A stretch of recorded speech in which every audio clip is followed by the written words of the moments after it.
Hi hello welcome back to my channel. Please subscribe. ఈరోజు నేను కమ్మగా ఎగ్ ఫ్రైని ఎలా చేయాలో చూపిస్తున్నానండి. ఈ ఎగ్ ఫ్రై చేయడం చాలా ఈజీ అండి.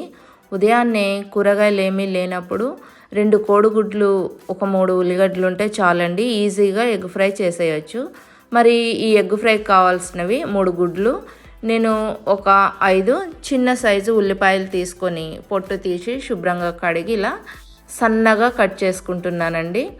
ఈ ఎగ్ ఫ్రైకి ఉల్లిపాయలు సన్నగా కట్ చేసుకుంటేనే బాగుంటుంది.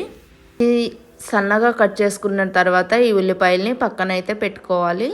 తర్వాత స్టవ్ వెలిగించి ఒక బాండి కళాయి లాంటిది పెట్టుకొని మనం ఇది వేడెక్కిన తర్వాత ఆయిల్ పోసుకోవాలి.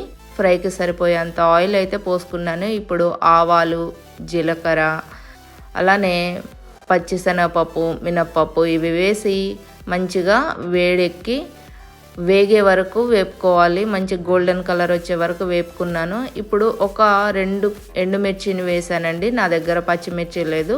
పచ్చిమిర్చి ఉంటే ఎండుమిర్చి ప్లేస్లో పచ్చిమిర్చి కూడా వేసుకోవచ్చు. ఇవైతే గోల్డెన్ కలర్ వచ్చేసాయి. ఇప్పుడు మనం కట్ చేసి పెట్టుకున్నటువంటి ఉల్లిపాయ ముక్కలు, అలానే కడిగి పెట్టుకున్న కరివేపాకు కూడా వేసి ఇలా మంచిగా తిప్పుకోవాలి. ఇలా తిప్పిన తర్వాత కొంచెం అల్లం వెల్లుల్లి పేస్ట్ ఫ్రెష్ది వేసుకోండి, మంచిగా ఉంటుంది టేస్ట్, స్మెల్. అల్లం వెల్లుల్లి పేస్ట్ వేసుకున్న తర్వాత ఇలా తిప్పుకోండి, ఎందుకంటే అల్లం వెల్లుల్లి పేస్ట్ వేసిన తర్వాత మనకి మాడుతుంది కాబట్టి స్టవ్ ఫ్లేమ్ అనేది తగ్గించి ఇప్పుడు పసుపు, కొంచెం ఉప్పు, కూరకు సరిపోయేంత ఉప్పు వేసుకొని మళ్ళీ కలుపుకోవాలి. ఇది కూడా మంచిగా గోల్డెన్ కలర్ వచ్చే వరకు ఉల్లిపాయలు వేపుకోవాలండి. చూడండి, మంచి కలర్ఫుల్గా కనిపిస్తుంది కదా. ఇలా చేసుకుంటే చాలా రుచిగా ఉంటుందండి ఎగ్ ఫ్రై అయితే. దీన్ని ఎగ్ ఫ్రై, ఎగ్ ఉక్రి, ఇట్లా ఎగ్ పొరటు, ఇలా రకరకాలుగా పిలుస్తారు. ఇప్పుడు నేనైతే ఎగ్స్ని పగలగొట్టి తాలింపులో పోస్తున్నాను.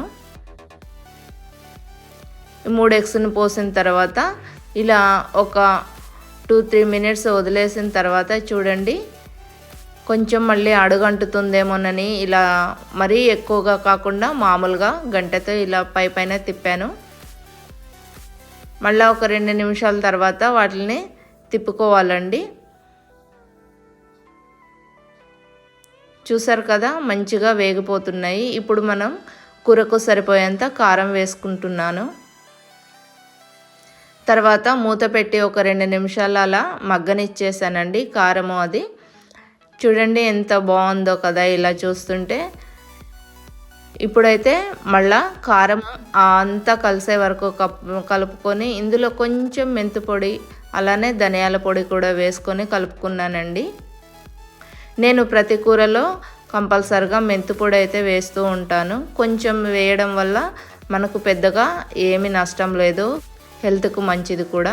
మళ్ళీ మూత పెట్టి కొంచెం సేపు ఇలా మగ్గనిచ్చేసాను. కూర అయితే ఉడికిపోయింది. స్టవ్ ఆఫ్ చేసేసి సర్వింగ్ బౌల్లో సర్వ్ చేసేసుకోవడమే. ఇది వేడి అన్నంలో చాలా ఇష్టంగా తినేయొచ్చండి. అలానే రోటీల్లో కూడా చాలా బాగుంటుంది. నా ఛానల్ ఫస్ట్ టైం చూస్తున్నట్లయితే సబ్స్క్రైబ్ చేసుకోండి. Thank you for watching.